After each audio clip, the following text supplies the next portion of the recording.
శ్రీమాత్రే నమః.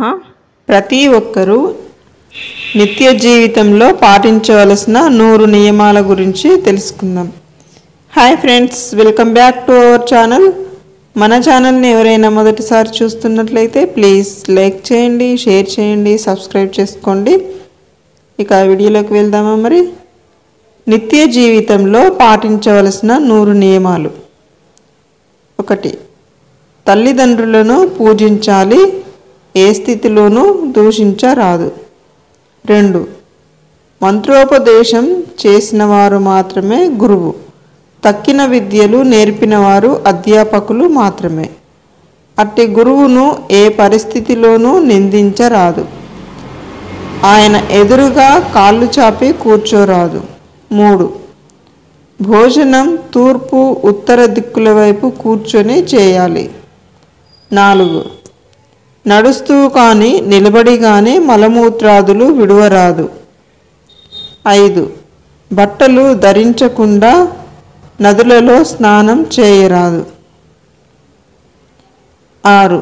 దేవాలయాల్లోనూ గోశాలలోనూ మలమూత్రాదులను విడువరాదు. 7.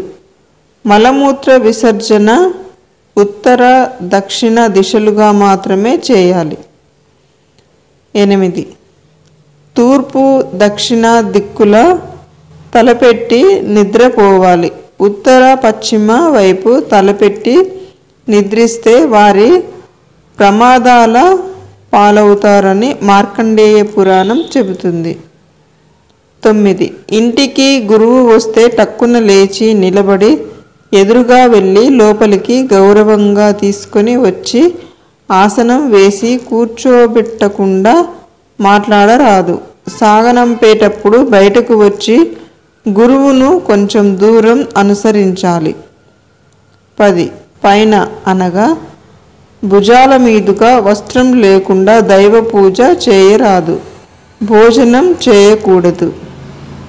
11. 2 చేతులతో ఎప్పుడూ తల గోక్కోరాదు. 12.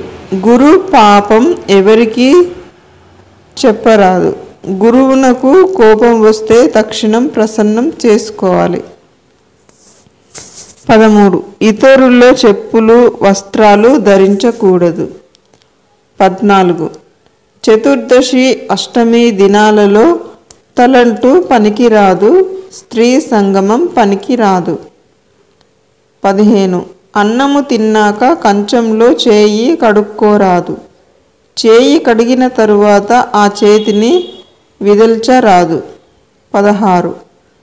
గురువు కోరితే ఏదైనా ఇమ్మని శాస్త్రవచనం, అటువంటి గురువును ఏ పరిస్థితిలోనూ అసహించుకొనరాదు. 10,000 యజ్ఞాల ఫలితం కూడా ఈ ఒక్క కార్యంతో నశించిపోతుంది కనుక గురు ధిక్కారం పనికి రాదు. 17. పిసినిగుట్టుతో శత్రువుతో అసత్యం పలికేవాడితో భర్తను తిట్టే స్త్రీతో కలిసి భోజనం చేయటం మహాపాపం. 18. స్నానం చేయకుండా అన్నం వండరాదు, ఆ అన్నం తినరాదు. 19. నోటితో అగ్నిని ఆర్పరాదు, ఊదరాదు. 20. పురాణాలు చెప్పే వ్యక్తి సర్వోత్తముడు, అటువంటి వారిని నిందించరాదు. 21.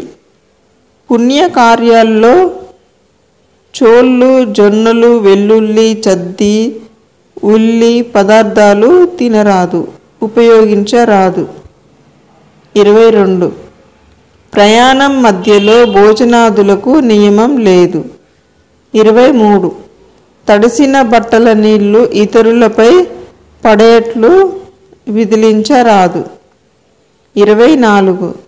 ఎట్టి పరిస్థితులలోనూ ఆత్మహత్య చేసుకోరాదు, అలా చేసుకున్నవారు కొన్ని వేల జన్మల పిశాచ జన్మలెత్తి వికలాంగులై పుడతారు.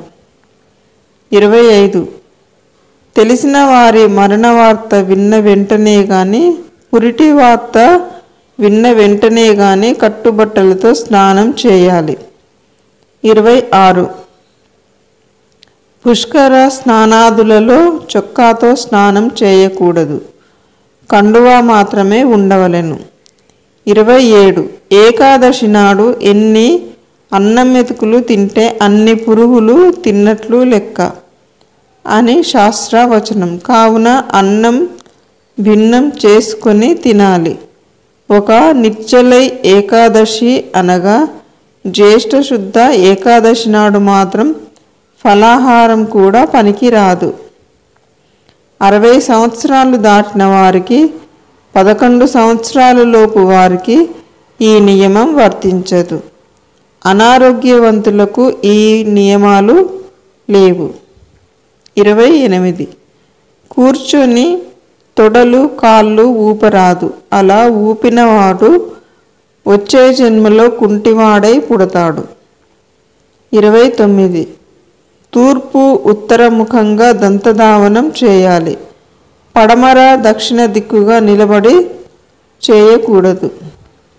30 ఉమ్ము మాత్రం తూర్పు పడమరగా వేయరాదు. 31 శివపూజకు మొగలి పువ్వు పనికిరాదు.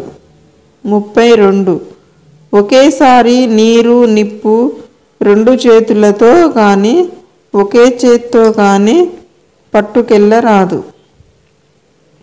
33 నిద్రపోతున్న వారిని అనవసరంగా లేపుట, పురాణ కథలు జరుగుతున్నప్పుడు విఘ్నం కలుగజేయుట, భార్యాభర్తలను విడదీయుట, తల్లిని బిడ్డను విడదీయుట బ్రహ్మహత్యా పాతకాలతో సమానం. వేలాపాల లేకుండా నిద్రించేవారి విషయంలో వర్తించదు. 34 చిన్నపిల్లల్ని చూడ్డానికి వెళ్ళేటప్పుడు, అనారోగ్యవంతుల దగ్గరికి వెళ్ళేటప్పుడు, గుడికి వెళ్ళేటప్పుడు, గురు దర్శనానికి వెళ్ళేటప్పుడు, పురాణం వినటానికి వెళ్ళేటప్పుడు ఒట్టి చేతులతో వెళ్ళరాదు. ఏదో ఒకటి సమర్పించుకోవాలి. 35 ఎంగిలి నోటితో గురువుతో మాట్లాడరాదు. ఎంగిలి చేత్తో ఏ పదార్థాన్ని చూపించరాదు. 36 పురాణాలు దానం చేస్తే గొప్ప విద్యావేత్తలు అవుతారు. 37 గొడుగు చెప్పులు కలిపి కానీ గోవును కానీ దానం చేస్తే భయంకర యమమార్గం సులభంగా దాటగలరు. 38 అన్నదానం జలదానం చేసేవారు సుఖమైన మరణం పొందుతారు. 39 సువర్ణదానం చేసేవారు ఐశ్వర్యవంతుల ఇళ్లలో పుడతారు. 40 కాశీలో గురు పూజ చేసిన వారిని కైలాసవాస సౌఖ్యం లభిస్తుంది. 41 ఒకరి బట్టలు మరొకరు కట్టరాదు. ఒకరు తీసివేసిన జందెం మరొకరు ధరించరాదు. 42 సంకల్పం చెప్పకుండా నదీ స్నానం పనికిరాదు. ఒకవేళ చేస్తే ఇంటిలో స్నానం చేసినట్లే, నదీ స్నాన ఫలితం రాదు. 43 ఉమ్మితో వేళ్ళు తడిపి పుస్తకంలో పేజీలు తిప్పరాదు. 44 వ్యసనపరులతో మూర్ఖులతో వాదోపవాదనలు చేయరాదు. 45 విష్ణు ఆలయంలో 4 ప్రదక్షిణలు, అమ్మవారి గుడిలో శివాలయంలోనూ 3 ప్రదక్షిణలు చేయాలి. 46 ఆలయంలో ఆత్మ ప్రదక్షిణ అనునప్పుడు తన చుట్టూ తాను తిరగరాదు. నమస్కారం చేస్తే చాలు, గుడి చుట్టూ ప్రదక్షిణం మాత్రమే చేయాలి. 47 నవగ్రహ ప్రదక్షిణ పూజానంతరం తీర్థప్రసాదాలు స్వీకరించవచ్చు. 48 శివాలయంలో కొబ్బరికాయ కొట్టిన తరువాత ఒక చిప్పను మనకిచ్చిన దానిని తీసుకోరాదు. జ్యోతిర్లింగాలు, స్వయంభూలింగాలు, బాణాలింగాలు అయితే మాత్రం ప్రసాదం స్వీకరించవచ్చు. 49 సంధ్యా సమయంలో నిద్ర, తిండి, మైథునం పనికిరాదు. 50 బహిష్టు కాలంలో పొయ్యి వెలిగించిన అన్నం వంటివి వండిన పిల్లల వల్ల దుఃఖాల పాలవుతారు కనుక అవి పనికిరావు. 51 చీటికి మాటికి ప్రతిజ్ఞలు చేయుట ఒట్టు పెట్టుట దోషం. 52 నిలబడి గాని అటు ఇటు తిరుగుతూ కానీ అన్నం తినటం వల్ల క్రమంగా దరిద్రుడవుతాడు, రాబోయే జన్మలో బిచ్చగాడవుతాడు. 53 నోట్లో వ్రేళ్ళు పెట్టుకొనుట గోర్లు కొరుకుట చేయరాదు. 54 దేవాలయ ప్రాంగణంలో ఉమ్మడం పొగ తాగడం రెండూ నిషిద్ధాలే. 55 ఆదివారం శుక్రవారం మంగళవారం తులసి ఆకులు కోయరాదు. 56 చీకటి పడ్డాక పువ్వులు ఆకులు చెట్ల నుండి త్రుంచరాదు. 57 గురువు ద్వారా మంత్రోపదేశం పొందనివాడు ఎప్పటికీ తరించలేడు కనుక ఉపదేశం పొంది తీరాలి. 58 చెట్లు దేవతా విగ్రహాలు ఈశాన్యంలో ఉంటే వాటిని బరువులుగా భావించి తీసివేయమని సలహా ఇచ్చేవారు 7 జన్మలు ఉబ్బసపు రోగులుగా పుడతారు. ఈ పనులు చేయుట దైవద్రోహం కనుక చేయరాదు. 59 గురువులకు అర్చకులకు పౌరాణికులకు సరిగా పారితోషం ఇవ్వక వారికి రుణపడేవారు 100 జన్మలు కుక్కలుగా చండాలురుగా పుట్టి కష్టనష్టాల పాలవుతారు. 60 శివలింగార్చన ఆడువారు కూడా చేయవచ్చు. 61 ఇంట్లో విగ్రహాలుంటే ఏమి ప్రమాదం లేదు. పరులకు అపకారం కోరి పూజ చేసేవారికి మాత్రమే నియమాలు, తక్కిన వారికి పూజా విషయాలలో పెద్ద పెద్ద నియమాలు లేవు. 62 నిద్ర నుండి లేవగానే ముందుగా అరచేతులను దర్శించి వామన నామస్మరణ చేయాలి. 63 పాచిముఖంతో అద్దం చూసుకొనరాదు. 64 హారతి ఇచ్చాక దేవునిపై నీరు చల్లాలి, హారతి ఇచ్చే పాత్రపై కాదు. 65 తీర్థం తీసుకున్నాక ఆ చేతిని కడుక్కోవాలి తప్ప అరచేతిని తలపై రాసుకొనరాదు. 66 స్నానం చేశాక శరీరం తుడుచుకొని తడి పొడి తువ్వాలు కట్టుకొని పూజ చేయరాదు. పూజా మందిరంలో ప్రవేశించరాదు. పూర్తిగా తుండును తడిపి నీరు పిండి మాత్రమే కట్టుకోవాలి లేదా వేరే శుభ్రమైన వస్త్రాలు పూజకు ధరించాలి. 67 ఉపవాసం ఉన్నప్పుడు జాగరణ చేసినప్పుడు పరుల దోషాలు తలుచుకోరాదు.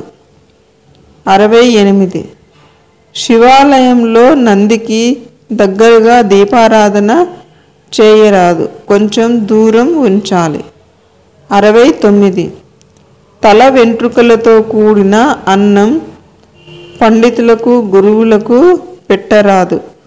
సాధ్యమైనంత జాగ్రత్త వహించాలి. పొరపాటున అన్నంలో వెంట్రుకలు వస్తే ఆ అన్నం తీసివేసి మళ్ళీ వడ్డించి నెయ్యి వెయ్యాలి. 70 అన్నం తింటున్న వారెవరిని తిట్టరాదు, దెప్పి పొడవరాదు. 71 నిజం తెలుసుకోకుండా ఎవరిని నిందించరాదు, అభాండాలు వేయరాదు. అలా చేస్తే అవతలి వారి పాపాలన్నీ అభాండాలు వేసిన వారి తలకు చుట్టుకుంటాయి. 72 ఇస్తానని వాగ్దానం చేసి దానం ఇవ్వనివాడు 100 జన్మలు దరిద్రుడై పుడతాడు. వాగ్భంగం చాలా దోషం. 73 అన్నం తినేటప్పుడు కంచానికి బాగా దగ్గరగా కూరలు మజ్జిగ మొదలైన వాటిని ఉన్న పాత్రలు పెట్టరాదు. మనం తినేటప్పుడు ఎంగిలి ఆ పాత్రలలో పడితే ఆ పదార్థాన్ని మరొకరికి వడ్డిస్తే వాడికి యముడు మలమూత్ర పవిత్రాదులు ఆహారంగా ఇస్తాడు. 74 తరచుగా కాలినడకన పుణ్యక్షేత్రాలు దర్శిస్తే మంచి జన్మలు కలుగుతాయి. దీనిని కాయిక తపస్సు అంటారు. 75 గురువునకు ఉపదేశ సమయాలలో కానీ పురాణాదులు వినేటప్పుడు కానీ పాదాలు ఒత్తితే 7 జన్మల పాపాలు తొలుగుతాయి. 76 గురువుగారి బట్టలు ఉతికి ఆరవేసిన వారికి 3 జన్మల పాపాలు తొలుగుతాయి. 77 మంత్రోపదేశం చేసిన గురుని ఆజ్ఞ పాటించేవారికి ఏ పాపము అంటదు, పునర్జన్మ ఉండదు. ఇది తప్పక పాటించవలసిన ముఖ్య పవిత్ర నియమము. దీనికి సాటి మరొకటి లేదు. పరాశర సంహితలో ఈ విషయాలు ఉన్నాయి. 78 అష్టమి, పూర్ణిమ, చతుర్దశి కాలాల్లో స్వయం పాకం దానం చేస్తే అన్నపానాలకు ఏనాడు లోటుండదు. 79 ఎక్కువ వేడిగా ఎక్కువ చల్లగా ఉండే పదార్థాలు స్వీకరించరాదు. 80 భోజనం చేసిన వస్త్రాలు ఉతికి ఆరవేయకుండా వాటితో దైవ పూజ చేయరాదు. 81 శవాన్ని శ్మశానం దాకా మోసిన శవాన్ని ఇంటి దగ్గర ఉండటానికి అనుమతినిచ్చిన నరకానికి పోకుండా స్వర్గానికి పోతాము. 82 గృహప్రవేశ కాలంలో కానీ ఏడాదిలోపు కానీ ఆ ఇంట మణిద్వీప పారాయణం చేయడం మంచిది. ఇది వాస్తు దోషాలను పరిహరిస్తుంది. 83 భోజనానికి ముందు అనంతరం కూడా కాళ్ళు కడుక్కోవాలి. 84 సకల పురాణ ఇతిహాస కోవిదుడు అయిన వాని వద్ద మంత్రోపదేశం పొందరాదు. 85 పుట్టినరోజు నాడు దీపాలను కానీ కొవ్వొత్తులను కానీ ఆర్పరాదు. నోటితో అగ్నిని ఊదుట ఘోర పాపం. అటువంటి వారు గ్రహణపు ముర్రితో మళ్ళీ జన్మనెత్తి దుఃఖాలు పొందుతారు. 86 తలకు నూనె రాసుకొని ఆ చేతులతో పాదాలకు ఆ నూనె జిడ్డు పులమరాదు. 87 శుక్ర శనివారం వంటి వార నియమాలు పెట్టుకున్నవారు హోటల్ టిఫిన్లు తినుట కానీ ఆనాటి అల్పాహారాదులలో ఉల్లి వాడుట కానీ నిషేధము. ఇది ప్రయాణ మధ్యంలో ఉన్నవారికి వర్తించదు. 88 చీటికి మాటికి యజ్ఞోపవీతం తీసి పక్కన పెట్టడం, తాళి తీసేస్తుండటం 2 భయంకర దోషాలే. 89 క్రూరుడు దుష్టుడు కానీ మగనితో తాళి కట్టించుకున్న భార్య కాపురం చేయక ఏడిపించటం, చెప్పిన మాట వినకపోవటం, తాళి తీసి భర్త చేతిలో పెట్టడం చేయరాదు. ఇలా చేసిన స్త్రీలకు 100 జన్మలలో వైధవ్యం కానీ అసలు పెళ్లి కాకపోవడం జరుగుతుంది. 90 దీపాలు పెట్టే వేళ తల దువ్వుకోరాదు. ఇలా చేసిన స్త్రీలకి 100 జన్మలలో వైధవ్యం కానీ అసలు పెళ్ళి జరగకపోవడం వంటివి జరుగుతాయి.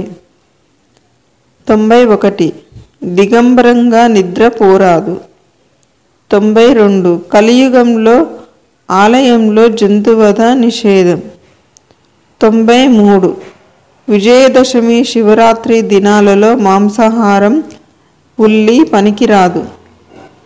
94 ఆచమనం చేసిన నీటిని దైవ నివేదనలకు అర్చనలకు వాడరాదు. కనుక వేరొక పాత్రలో శుద్ధ జలాన్ని ఈ కార్యాలకు వినియోగించుకోవడానికి తెచ్చుకోవాలి.